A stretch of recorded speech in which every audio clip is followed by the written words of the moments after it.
Hi friends, బాగున్నారండి అందరూని. ఈ రోజు క్లాస్లోని లైనింగ్ బ్లౌజ్ని సింపుల్గా స్టెప్ బై స్టెప్ ఫాస్ట్గా ఎలా స్టిచ్ చేయాలనేది చెప్తానండి. ఇది బిగినర్స్ కోసం కాదండి, బాగా స్టిచ్చింగ్ చేయడం వచ్చిన తర్వాత ఫాస్ట్గా ఎలా స్టిచ్చింగ్ చేయాలన్నది నేను చూపిస్తున్నాను. ఇప్పుడు ఫస్ట్ మనం లైనింగ్ని నేను జాయింట్ చేసేసాను. ఇది ఎలా జాయింట్ చేయాలి సింపుల్గా అన్నది కూడా మీకు నేను ఆల్రెడీ వీడియోస్ షేర్ చేస్తున్నాను. ఫస్ట్ కావాల్సిన ముక్కల్ని రెడీ చేసి ఉంచుకోవాలి. 2 ఇంచులు వెడల్పుని స్ట్రైట్గా పీసులు తీసుకుని బ్యాక్ పార్ట్కి, హ్యాండ్స్కి, హుక్ బెల్ట్కి కూడా అదే యూజ్ అవుతుంది. సరేనా? ఇప్పుడు ఐ బెల్ట్కి ఒరిజినల్ పీస్ తీసుకుని ఫోల్డింగ్ చేసిన తర్వాత 2 ఇంచీలు ఉండాలి. అలాగే మెడ ముక్కలు క్రాస్గా 1 ఇంచు వెడల్పు ఉండేటట్టుగా ముందే ముక్కలను రెడీ చేసి ఉంచుకుంటే వర్క్ ఇంకా స్టిచ్చింగ్ స్టార్ట్ చేసినప్పుడు ఇంకా ఆగాల్సిన అవసరం ఉండదన్నమాట. ఇప్పుడు హెమ్మింగ్ బెల్ట్ ఫస్ట్ వేసేసుకోవాలి. ఇది చూడండి, బ్యాక్ పార్ట్ నడుముకి హెమ్మింగ్ బెల్ట్ వేయాలి, హ్యాండ్స్కి వేయాలి. ఈ 2 ఇంచుల వెడల్పు క్లాత్ కటింగ్ చేసి జాయింట్లు వేసుకోవడం వల్ల ఏంటంటే ఒకటే కుట్లోని మొత్తం అన్నీ కూడా వచ్చేస్తాయి. చూడండి, ఇలా ఫోల్డింగ్ చేసి ఓపెన్గా ఉన్న అంచులు ఇలాగ నడుము అంచుకి పెట్టి పాదం ఖర్చు వెడల్పుని స్టిచ్చింగ్ చేయాలి. ఆ తర్వాత వెంటనే హ్యాండ్ తీసుకోండి. హ్యాండ్కి కూడా సేమ్ ఇలాగే అంచులు వేసుకుంటూ వచ్చేయండి. ఆ తర్వాత ఇంకొక హ్యాండ్ తీసుకోండి. ఇప్పుడు హెమ్మింగ్ బెల్ట్ వేసుకునే ప్రాసెస్ అంతా కూడా ఎన్ని పార్ట్స్కి అయితే మనం వేస్తామో అన్ని పార్ట్స్కి రెడీ చేసేసుకుంటున్నాం.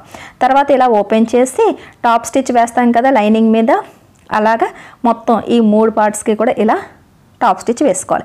ఆ తర్వాత వెనక్కి తిప్పి ఇప్పుడు మిషన్ సెట్టింగ్లోని పెద్ద కుట్టు మార్చుకుని మధ్యలోని ఇలా పెద్ద కుట్టు వేసుకుంటూ రావాలి. ఇంకా పదే మిషన్ మార్చాల్సిన అవసరం లేకుండా ఒకేసారి అయిపోద్ది. ఇప్పుడు మళ్ళీ నార్మల్ కుట్లోకి తీసుకొచ్చేస్తారు. ఒక్కసారి పని అయిపోద్ది అనమాట. సరేనా? ఇప్పుడు ఏ పార్ట్కి ఆ పార్ట్ కటింగ్ చేసేసిన తర్వాత బ్యాక్ పార్ట్ స్టిచ్ చేసుకోవాలి. బ్యాక్ పార్ట్ షోల్డర్ సెంటర్లో ఇలా ఫోల్డ్ చేసుకుని ఒక 1/2 ఇంచు మార్క్ పెట్టి 4 ఇంచులకు ఒక మార్క్, అంతే. ఇంకా గీతలు గట్ట ఏం గీయక్కర్లేదు. 1/2 ఇంచు నుంచి కరెక్ట్గా 4 ఇంచుల దగ్గరకు వచ్చి కుట్ట ఆగాలి. ఇది చూడండి, మళ్ళీ చూపిస్తాను చూడండి.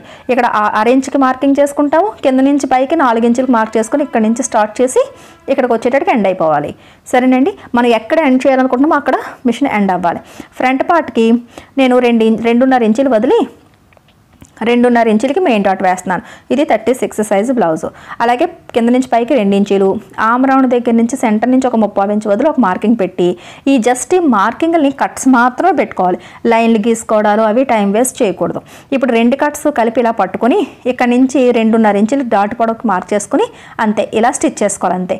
మళ్ళీ చూపిస్తాను చూడండి. 2 కట్స్ ఇలా పట్టుకుని కింద నుంచి ఇంచిటే పెట్టి 2.5 ఇంచులకి మార్కింగ్ పెట్టి అంతే. ఈ కట్ట దగ్గర నుంచి 2.5 ఇంచుల దగ్గరికి వచ్చి మిషన్ ఆగాలి. సరేనా? దాని తర్వాత హుక్కుల వైపు పెట్టిన ఈ కట్టకి ఇలా కరెక్ట్గా ఇలా ఫోల్డ్ చేసుకుంటే ఆటోమేటిక్గా ఒక ఫోల్డింగ్ వస్తుంది. ఇది కూడా 2.5 ఇంచులకు ఒక మార్కింగ్ పెట్టి స్టార్టింగ్ పాదం ఖర్చు వెడల్పు ఉండి చూసి ఇలా స్టిచ్ చేసేయాలి. పాదం ఖర్చు అంటే 1/4 ఇంచు ఉంటుంది అనమాట. చూడండి, ఇలా 1/4 ఇంచు స్టార్ట్ చేసి ఇక్కడ కరెక్ట్గా 2.5 ఇంచుల దగ్గర వేలు పెట్టి కూడా అక్కడికి ఎలా ఆగేటట్టు కూడా చేసుకోవచ్చు. అలా ఫాస్ట్గా స్టిచ్ చేయడం రావాలి. మనం అనుకున్న దగ్గరికి మిషన్ ఆగాలి. ఇప్పుడు ఈ చెస్ట్ పాయింట్ దగ్గర నుంచి ఈ కట్ ఇలా పట్టుకొని ఇక్కడ నుంచి ఇలా 3.5 లేదా 4 ఇంచులకు ఇలా మార్క్ పెట్టి ఇది కూడా పాదం వరుస స్టార్ట్ చేసి 3.5 దగ్గర ఎండ్ అవ్వాలి. ఇక్కడ 3.5 పెట్టవచ్చు, 4 ఇంచుల పొడవు కూడా పెట్టుకోవచ్చు. చూడండి, చెస్ట్ పాయింట్ దగ్గర నుంచి ఆమ్ రౌండ్ కట్కి ఇలా పట్టుకొని ఇక్కడ నుంచి 3.5 ఇంచులకు మార్కింగ్ పెట్టాను. స్టార్టింగ్ మనం పాదం ఖర్చు స్టార్ట్ చేసి ఇలా ఈ మార్కింగ్ దగ్గరికి ఎండ్ చేసేయాలి. అంతే. ఇప్పుడు షేప్ బెల్ట్ రెడీ చేసి ఉన్నాయి కాబట్టి ఇక్కడ నుంచి స్టార్టింగ్ నుంచి కొన దగ్గర ఒక 1/4 ఇంచు ఇలా వదిలేసి ఇలా పాదం ఖర్చు వెడల్పుని స్టిచ్ చేయాలి. డాట్ని ఇలా ఫోల్డ్ చేసుకుని పాదం ఖర్చు వెడల్పుని స్టిచ్ చేసుకుంటూ వచ్చేయాలి. అలాగే రెండో షేప్ బెల్ట్ కూడా సేమ్ అదే రకంగా పాదం ఖర్చు వెడల్పుని స్టిచ్ చేసేయాలి. తర్వాత ఓపెన్ చేసి పైనుంచి ఇలా టాప్ స్టిచ్ అన్నది వేసేసుకోవాలి. అంతే. ఎక్స్ట్రాగా ఉన్న షేప్ బెల్ట్ని కట్ చేసేయండి.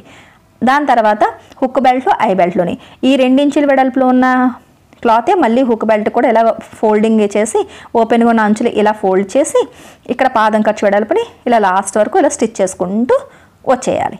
అంతే. దాని తర్వాత ఓపెన్ చేసి లోపలికి తిప్పేసి మనకి లైనింగ్ అంచు ఎలా అయితే ఉందో అలా స్టిచ్ చేస్తే సరిపోద్ది అనమాట. దీనివల్ల మీకు టైం ఒకటి సేవ్ అవుతుంది, వర్క్ బాగా ఫాస్ట్గా అవుతుంది, ఫినిషింగ్గా ఉంటుంది. సరేనండి? దాని తర్వాత ఎక్స్ట్రాగా మిగిలిన క్లాత్ పైది కట్ చేసి తీసేయండి. ఇప్పుడు ఐ బెల్ట్ ఓపెన్ ఇలా కింద పెట్టి ఓపెన్గా ఉన్న అంచుల మీదకి ఇలా బ్లౌజ్ పీస్ పెట్టి స్టిచ్ చేసి కింద ఎక్కువగా ఉంటే కనుక ఒక 1/2 ఇంచు నుంచి మిగతాది కట్ చేసి ఇక్కడ లాక్ చేసేయండి ఫోల్డ్ చేసి. ఇప్పుడు ఈ ఫోల్డింగ్ని ఇలా తీసుకొచ్చి చూసారా, ఈ ఫోల్డింగ్ని తీసుకొచ్చి ఇప్పుడు కుట్టు మీదకి ఇలా పెడితే మీకు ఐ బెల్ట్ అన్నది ఇలా రెడీ అయిపోద్ది. సరేనా. ఇప్పుడు ఈ అంచు అంటే ఇలా స్టిచ్ చేసి ఇటువైపు కూడా స్టిచ్ చేసి ఫోల్డింగ్ అంచు అంటే ఒక కుట్టు కుట్టేయండి అంతే. ఇప్పుడు hook belt high belt ready అయిపోయినాయి కదా. షోల్డర్ దగ్గర ఇలా పెట్టి అక్కడ 6 ఇంచుని మెడ దగ్గర 3/4 ఇంచు ఉండేటట్టుగా ఇలా అంచనాగా చక్కగా స్టిచ్చింగ్ చేసేసుకోవాలి అంతే. డబుల్ స్టిచ్ అన్నది వేసేసుకోవాలి. బ్లౌజ్ని తిప్పకూడదు, దారం కట్ చేసి మళ్ళీ స్టిచ్ చేసుకోవాలి. ఇప్పుడు హెమ్మింగ్ బెల్ట్ చూసారు కదా, బ్లౌజు రెండో భాగం అన్నది మిషన్ లోపలికి ఇలా పెట్టి హెమ్మింగ్ బెల్ట్ని కొద్దిగా లాగి పెడుతూ బ్లౌజ్ అంచుకి కరెక్ట్గా పెడుతూ 1/4 ఇంచ్ మార్జిన్తో హెమ్మింగ్ బెల్ట్ అంతా స్టిచ్చింగ్ చేసుకుంటూ వచ్చేయాలి. ఇలా అయితే మీకు వర్క్ ఫాస్ట్గా అవుతుంది. సరేనండి. దాని తర్వాత ఎక్కడి నుంచి అయితే స్టార్ట్ చేసామో అక్కడ తీసుకొచ్చి మళ్ళీ ఈ అంచుని ఈ 1/4 ఇంచ్కి ఇలా ఫోల్డ్ చేసి ఈ హెమ్మింగ్ బెల్ట్ని మనం కంప్లీట్గా స్టిచ్చింగ్ చేసేస్తాం. ఇప్పుడు ఏమీ సాగదీయవలసిన అవసరం లేదు. ఆల్రెడీ హెమ్మింగ్ బెల్ట్ పెట్టినప్పుడు కొద్దిగా లాగి పెడతాం కాబట్టి మనకి భుజాలు జారకుండా ఒంటికి అద్దినట్టుగా మనకి ఈ నెక్ అన్నది వస్తుంది. సరేనండి. ఈ రకంగా మనకి హెమ్మింగ్ బెల్ట్ స్టిచ్చింగ్ అయిపోద్ది. దాని తర్వాత హ్యాండ్స్ ఇలాగా రైట్ సైడ్ 2 లోపల ఉండేటట్టు ఒకదాని మీద ఒకటి సెంటర్ పాయింట్ చూసుకుని పెట్టుకుని సెంటర్ నుంచి ఏదో ఒకవైపు 2 ఇంచులు వదిలి మళ్ళీ అటువైపే ఖర్చులకి ఇటువైపు నుంచి 2 ఇంచులు మీరు ఎంత ఖర్చులు పెడితే అంత వదిలి సెంటర్ భాగం చూసుకుని 2 మార్కింగ్లకి 1/2 ఇంచ్ అనేది డౌన్ చేసుకుని ఇలా ఇప్పుడు లోతు తీసుకోవాలి. దీనివల్ల ఏంటంటే హ్యాండ్స్ తారుమారు అవ్వకుండా మీకు వర్క్ ఫాస్ట్గా అవుతుంది, తప్పులు రాకుండా ఉంటాయి. సరేనా. ఇప్పుడు ఇక్కడ ఒక కట్ పెట్టి ఈ ఓపెన్గా ఉన్న క్లాత్ని మళ్ళీ ఇలా జాయింట్లు చేసేస్తాం. సరేనండి. ఇప్పుడు షోల్డర్ కుట్టు దగ్గరికి హ్యాండ్ సెంటర్ పాయింట్ అన్నది ఇలా పెట్టి లోతు తీసింది ఫ్రంట్ పార్ట్కి వచ్చిందో లేదో చూసుకోండి. ఇక్కడ ఒక పిన్ పెట్టండి జస్ట్ అంతే. ముందు వైపు ఏ పార్ట్ ఉంటే ఆ పార్ట్కి 2 అంచులు ఇలా కలుపుకుంటూ సున్నితంగా కొలుచుకుంటూ ముందు వరకు వెళ్ళాలి. ఆ తర్వాత బాడీ అంచు వచ్చిన తర్వాత హ్యాండ్ అంచు కొద్దిగా ఎక్కువగా ఉన్నప్పటికీ బాడీ అంచు నుంచి స్టార్ట్ చేసి నీట్గా ఇలా స్టిచ్చింగ్ చేసుకుంటూ వచ్చేయాలి. కొద్దిగా స్టిచ్చింగ్ చేసినప్పుడు ఈ సెంటర్లో పెట్టిన పిన్ తీసేసి స్టిచ్ చేసుకుంటూ వచ్చేయాలి. ఎప్పుడు బాడీ కింద ఉండాలి, హ్యాండ్ పైన ఉండాలి. ఫస్ట్ నుంచి లాస్ట్ వరకు ఒకటే కుట్టడం వల్ల ఒకటి టైం సేవ్ అవుతుంది, ఒకటి ఫినిషింగ్ బాగుంటుంది, ఇంకొకటి ముడతలు రాకుండా ఉంటుంది. తర్వాత డబల్ స్టిచ్ అన్నది వేసేసుకోండి. సరేనా. ఇదే రకంగా సేమ్ రెండో హ్యాండ్ కూడా స్టిచ్ చేసుకోవాలి. కొన దగ్గర ఏమైనా హ్యాండ్ మిగిలితే ఇలా కట్ చేసి అక్కడికక్కడే ట్రిమ్ చేసుకోండి. దాని తర్వాత సేమ్ ప్రాసెస్లోని రెండో హ్యాండ్ కూడా ముందు భాగం వైపుకి కొలుచుకుని అక్కడి నుంచి స్టార్ట్ చేసుకుంటూ స్టిచ్ చేసుకుంటూ రావాలి. కొలిచేటప్పుడు ఎక్కువ తక్కువలు రాకుండా 2 అంచులు సమానంగా పట్టుకొని కొలవండి అంతే. ఫాస్ట్గా ఏది కూడా ఫస్ట్ నుంచి లాస్ట్ వరకు ఒకే రకంగా పార్ట్ అన్నది జాయింట్ అవ్వాలి అంతే తప్ప సగం నుంచి అటు తిరగేసి మరగేసి అలాంటివి చేయకూడదు. సరేనండి. ఈ కొనలు ఏమైనా ఉంటే చిన్నదిలా కట్ చేసేయండి. ఇప్పుడు నడుం కొలత. నేను కటింగ్ చేసిన బ్లౌజ్కి 30లో సగం 15, 15లో సగం 7.5. ఈ 15 ఇంచీలు అన్నది బ్యాక్ పార్ట్లో పెట్టాలి కదా. ఒక చివరి నుంచి కొలిస్తే 15 ఇంచులు ఇక్కడికి వచ్చింది. మిగతాది ఎంత మిగిలిందో చూసుకోండి. నాకు 4 ఇంచీలు మిగులుతుంది. దాంట్లో సగం ఇటువైపు సగం అటువైపు అంటే 2 ఇంచులు అటు 2 ఇంచులు ఇటువైపు మార్క్ పెడతాం. ఇంకా 4వ వంతు 7.5 కదా.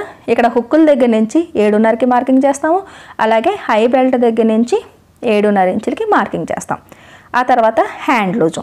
హ్యాండ్ ఇలా సెంటర్కి ఇలా ఫోల్డ్ చేసుకుని ఫోల్డింగ్ దగ్గర నుంచి మనం హ్యాండ్ లూజు ఎంత అని మనం కటింగ్ చేసామో దానికి మార్కింగ్ పెట్టాలి. నేను 5.5 ఇంచులకి మార్కింగ్ పెడుతున్నాను. ఇక్కడ 2 ఇంచులు ఖర్చులు కాబట్టి చంక మార్కింగ్ దగ్గర నుంచి లోపల వైపుకి 2 ఇంచులకి మార్క్ చేసి 2 మార్కింగ్లు కలిపేసాం. ఈ చంక మార్కింగ్ దగ్గర నుంచి ఇప్పుడు పెట్టుకున్న నడుము మార్కింగ్ కూడా కలిపేసాం. ఇప్పుడు అంచులు కనిపించకుండా ఇన్విజిబుల్గా స్టిచ్ చేయాలంటే ఇక్కడ 2 మార్కింగ్లు కలిపి ఒక పిన్ను అలాగే చంక కుట్లు 2 కలిపి పట్టుకుని ఇక్కడ కరెక్ట్గా ఇలా ఒక పిన్ను ఇక్కడ ఒక పిన్ అన్నది ఇలా పెట్టారంటే కదలకుండా ఉంటుంది. సరేనా. దాని తర్వాత 2 నడుము మార్కింగులు కలిపి పట్టుకుని ఒక పిన్ పట్టుకోవాలి. తర్వాత సైడ్లో ఉన్న అంచులు మీకు ఎగుడు దిగుడు ఎక్కువ తక్కువ ఉంటే ఇప్పుడు స్ట్రైట్గా నీట్గా ఇలా ట్రిమ్ చేసి తీసుకోవాలి. ఏది తక్కువ ఉంటే ఆ లెవెల్కి మిగతాదంతా కూడా ఇలా ట్రిమ్ చేసి తీసుకోవాలి. సేమ్ అదే రకంగా రెండో వైపు కూడా 5.5 ఇంచులకి హ్యాండ్ మార్కింగ్ పెట్టి చంక దగ్గర చివరి నుంచి ఇక్కడ లోపలికి 2 ఇంచులు ఖర్చులు మార్కింగ్ పెట్టి ఆ 2 మార్కింగ్లు కలిపి తర్వాత అక్కడి నుంచి మళ్ళీ నడుము మార్కింగ్కి ఇలా కలిపేయాలి. ఇప్పుడు ఇది కూడా సేమ్ అదే రకంగా పిన్నులు పెట్టేసుకోవాలి. అంటే మార్కింగ్లు చేసే పని 2 వైపులా కూడా ఒకేసారి చేసేసుకుంటే వర్క్ అన్నది ఒకటే లెవెల్లో మళ్ళీ కుట్టడాలు మళ్ళీ రెండోది మార్కింగ్ చేయడాలు అలా కాకుండా 2 వైపులో ఒకేసారి మార్కింగ్లు చేసేసి నీట్గా ఇలా మార్కింగ్లు కలుపుతూ పిన్నులు పెట్టేసుకుని ఇక్కడ కూడా ఎక్కువ తక్కువలు ఉన్న అంచుని ఇక్కడ ట్రిమ్ చేసేయాలి. ఎప్పుడు కూడా ఇలా కొలుచుకుని మాత్రమే ఫిట్టింగ్ చేయాలండి. సరేనా. ఇప్పుడు నాకు ఇలా ఇన్విజిబుల్ అవసరం లేదంటే ఇలా కుట్లు కుట్టేయచ్చు. ఇన్విజిబుల్ కావాలంటే ఈ పిన్నులు ఇలా తీసేసి రైట్ సైడ్ వైపుకి మళ్ళీ నార్మల్గా 2 అంచులు కలిపి ఇలా పట్టుకుని ఇక్కడ నుంచి ఒక పాదం ఖర్చు వెడల్పుని ఇలాగ స్టిచ్చింగ్ స్టార్ట్ చేసి చంక కుట్లు 2 ఒకదాని మీద ఒకటి ఉండేటట్టు ఇలా స్టిచ్ చేసి నడుమంచులు కూడా సేమ్ అదే రకంగా స్టిచ్చింగ్ చేయండి. సరేనా? ఇప్పుడు సేమ్ అదే రకంగా రెండో వైపు కూడా ఓపెన్ చేసి ఇలా రైట్ సైడ్కి తీసుకొచ్చి 1/2 ఇంచ్ మార్జిన్తో స్టిచ్చింగ్ చేసుకుంటూ వచ్చేయండి. చూస్తున్నారు కదా, అంచులు కట్ చేయడం వల్ల ఏంటంటే 2 కూడా సమానంగా ఉంటాయి కాబట్టి మీరు ఇంకా చూసుకోవాల్సిన అవసరం ఉండదన్నమాట. తర్వాత రివర్స్ చేసి మళ్ళీ లైనింగ్ వైపుకి తీసుకొచ్చిన తర్వాత ఇప్పుడు కుట్టు మీద గోరుతో ఇలా నలిపితే మీకు ఫినిషింగ్ బాగుంటుంది. ఇప్పుడు సమానంగా ఇలా ఫోల్డ్ చేసేసుకుని ఇందాక మార్కింగ్ చేసిన మార్కింగ్కి స్టిచ్చింగ్ చేసేయండి. కానీ చంక కుట్లు 2 ఒకదాని మీద ఒకటి వచ్చేలాగా అడ్జస్ట్ చేసుకుంటూ స్టిచ్ చేసుకోవాలి. దాని తర్వాత నడుము 2 మార్కింగ్లు ఒక దగ్గర ఉన్నాయో చూసుకుని స్టిచ్ చేసుకోవాలి. సరేనా? దాని తర్వాత ఇంకొక 2 కుట్లు వేసేసుకుని మనకి ఎక్స్ట్రా కుట్లు వేసేసుకోవాలి. సేమ్ అదే రకంగా రెండో వైపు కూడా మనం ఫిట్టింగ్ చేసేసుకుంటాం.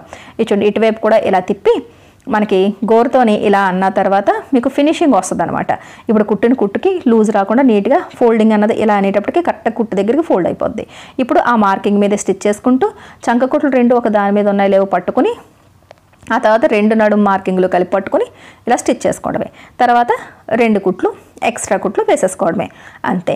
ఇంత ఈజీగా ఒకదాని తర్వాత ఒకటి స్టెప్ బై స్టెప్ స్టిచ్చింగ్ చేసుకోండి. వర్క్ ఫాస్ట్గా అవుతుంది. చంక కుట్లు 2 చూసారా ఎంత ప్లస్ మార్క్ వచ్చి ఎంత నీట్గా వచ్చిందో ఇలా రావాలన్నమాట. మీరు ఏ విధంగా ఫిట్టింగ్ చేసినా మీకు ఫినిషింగ్ అలా రావాలి అంటే కటింగ్లోనే పర్ఫెక్ట్ ఉండాలి, స్టిచ్చింగ్లో కూడా పర్ఫెక్ట్ ఉండాలి. సరేనండి? ఈ రకంగా చూస్తున్నారు కదా, నడుము దగ్గర అంచులు 2 కలిసి ఉండాలి, చంక దగ్గర కుట్లు కలవాలి, అలాగే హ్యాండ్ అంచులు కూడా సమానంగా రావాలి. ఈ రకంగా ఫిట్టింగ్ చేసుకోండి.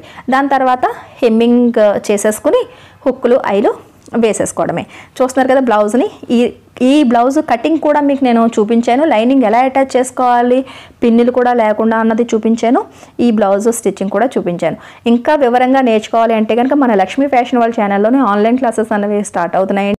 ఇంట్రెస్ట్ ఉన్న వాళ్ళు స్క్రీన్ మీద చూపిస్తున్న నెంబర్కి వాట్సాప్ మెసేజ్ చేసినట్టయితే కనుక ఫీజు డీటెయిల్స్ చెప్తాను, అలాగే వాట్సాప్ గ్రూప్లోకి యాడ్ చేస్తాను.